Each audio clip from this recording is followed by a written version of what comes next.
పట్టణంలో బ్రతుకుదామని తల్లి మాటలు చెవిని పెట్టక బయలుదేరిన బాటసారికి ఎంత కష్టం, ఎంత కష్టం.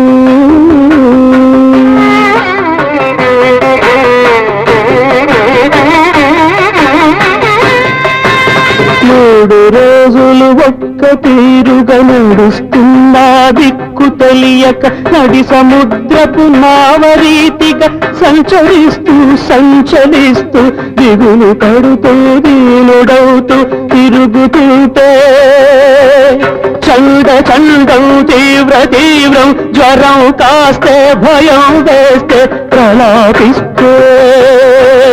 మబ్బు పట్టి గాలి కొట్టి వాన వస్తే వరద వస్తే చిమ్మ చీకటి